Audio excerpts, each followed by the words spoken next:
Problem होता है। तो देखिए आपको बताते हैं, जितना भी लॉस होता है रिवोल्यूशन में वो डेबिट में जाता है। सपोज मान लीजिए कि आपका मान लीजिए कि प्लांट एंड मशीनरी सपोज मान लीजिए कि 80,000 है, ठीक है, और कहता है इसमें 10% का डेप्रिसिएशन हो रहा है, तो 8,000 का डेप्रिसिएशन हुआ ना भाई। Yes sir. यानी प्लांट का कीमत घटा है, तो ये लॉस है ना, इसको डेबिट में डालिएगा। प्लांट एंड मशीनरी लिख के कितना दिखा दिए, 8,000 जितना लॉस हुआ। अब मान लीजिए लैंड बिल्डिंग का कीमत मान लीजिए आपका 1 लाख था, ठीक है।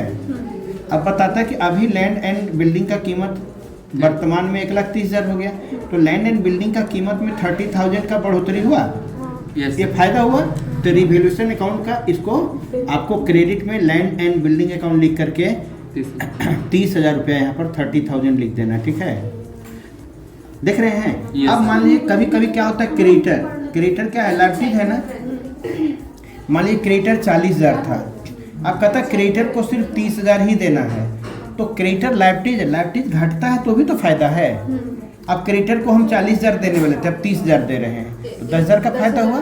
तो ये 10,000 का जो फायदा क्रेडिटर भी हुआ, ये तो क्रेडिट में जाएगा क्योंकि फायदा है। तो यहाँ पर क्या लिख के दिखाएंगे, क्रेडिटर लिख के दिखाएंगे 10,000, ठीक है। अब डेटर एसेट्स होता है ना।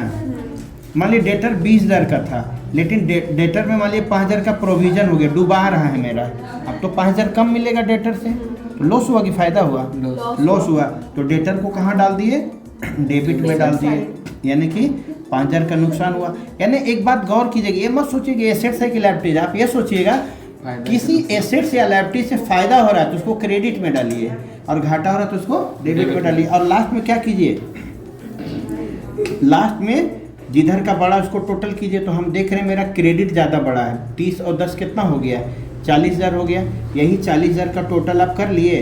अब देखिए ये 40,000 मेरा क्रेडिट का टोटल है ना, और डेबिट का टोटल 8 5 13,000 हुआ। अब 13,000 घटाइए तो कितना बच गया आपका, 27,000 बच गया। कितना बच गया, 27,000। ये 27,000 रुपया को पार्टनर में बांटना है, तो यहाँ पर पार्टनर का कैपिटल अकाउंट या करेंट अकाउंट दोनों में से कोई एक होगा। अब आप बताइए कैपिटल कब होता है, जब कुछ नहीं बोला, और करेंट कब होता है, जब फिक्स्ड बोलता है तब। तो अब इसका रेशियो मान लीजिए आपको दे दिया है 2:1।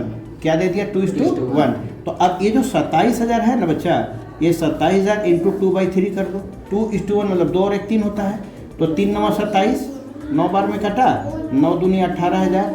तो यहाँ पर मान लो ए को मिल गया 18,000 और बी को 9,000। Yes sir. क्योंकि ये जो 27,000 है ना, इसका 2/3 किए तो 1/3 कर दो, तो 9,000 आ गया। तो ये रिवैल्यूएशन अकाउंट बनाने का। लेकिन इसका जर्नल एंट्री भी करना पड़ जाता है कभी कभी, जर्नल एंट्री। तो जर्नल एंट्री का क्या तरीका होता है, रूल क्या होता है, कभी भी किसी चीज़ में लॉस होता है तो लॉस में रिवैल्यूएशन को डेबिट करो, रिवैल्यूएशन अकाउंट को क्या कर दो, डेबिट। क्या क्या चीज़ पे लॉस हुआ, तो प्लांट पे और डेटर पे।